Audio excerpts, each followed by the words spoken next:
Next on the news, after centuries of debate, an Italian study may have finally answered the big questions about the origins of the Shroud of Turin.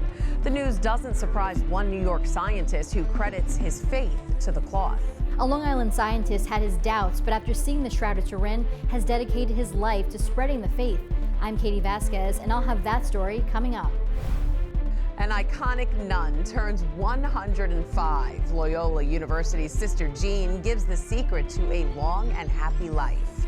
Plus, a couple has an emergency wedding at a Rhode Island Catholic hospital so a dying father can attend.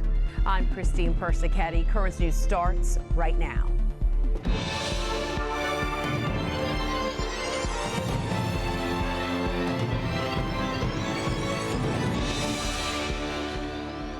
It's been the subject of centuries of scrutiny, but now Italian researchers have confirmed the Shroud of Turin does date back to the time of Jesus. While plenty of scientists have debated the origins of the ancient relic, many Christians have long held that the Shroud of Turin is in fact the burial cloth of Jesus. But a new study in the Heritage Journal may help back that claim. Using wide-angle X-ray analysis, scientists proved the shroud matched a similar fabric sample from Israel dating between 55 to 74 CE. That would make the shroud around 2,000 years old, putting it in Christ's time. Tiny particles of pollen lodged in the fabric from the Middle East also seemingly ruled out a previously held theory that the shroud was a medieval-level forgery from Europe. While the church has no official stance on the shroud, some pontiffs have recognized it as a relic. A Long Island scientist has been studying the shroud all his life. He has also concluded the artifact is 2,000 years old and even has a date that he believes is when Jesus was crucified. Currents News' Katie Vasquez reports from Hicksville.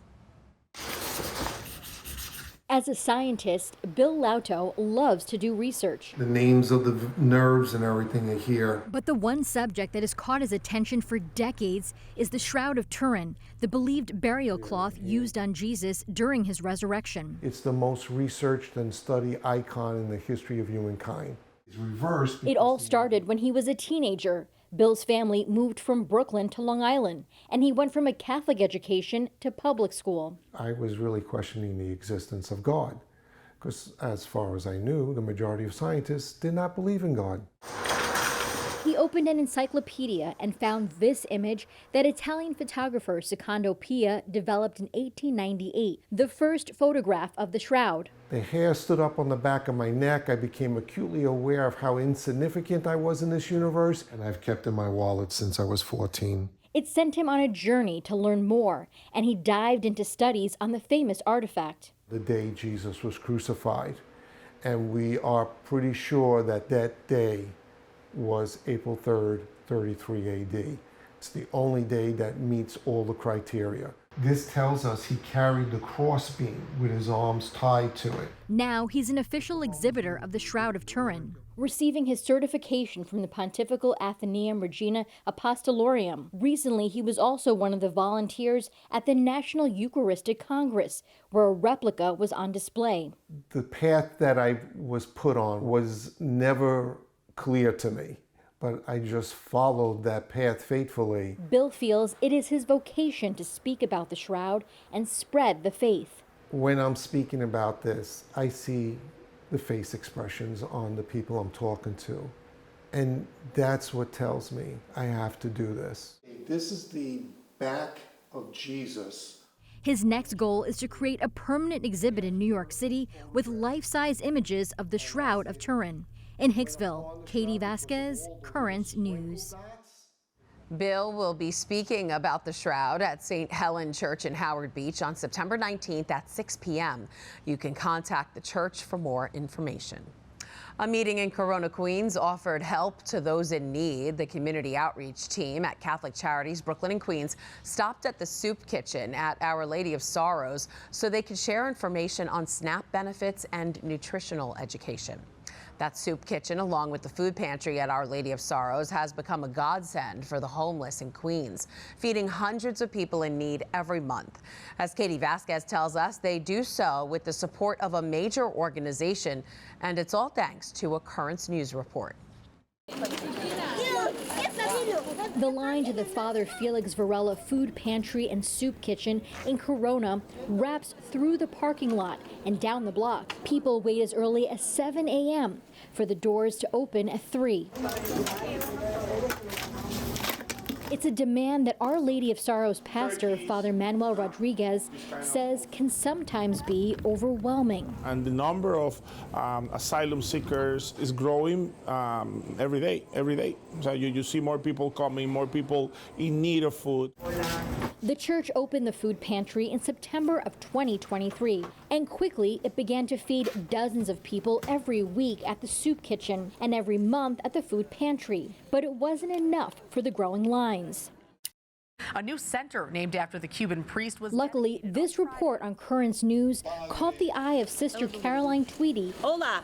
At St. John's Bread and Life. We were watching Currents News one night, and we saw this piece that Currents did on, Our Lady of Sorrows, and the fact that they were really reaching out into the community to serve the newly arrived. And we said, this is what we do every day. How can we partner with them?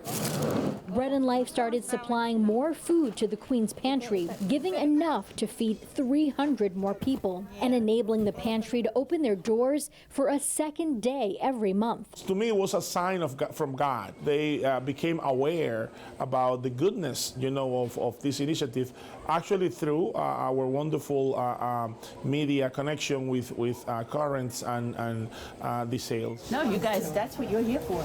You're doing a great job. You do it together. Sister Caroline and Father Rodriguez Everything.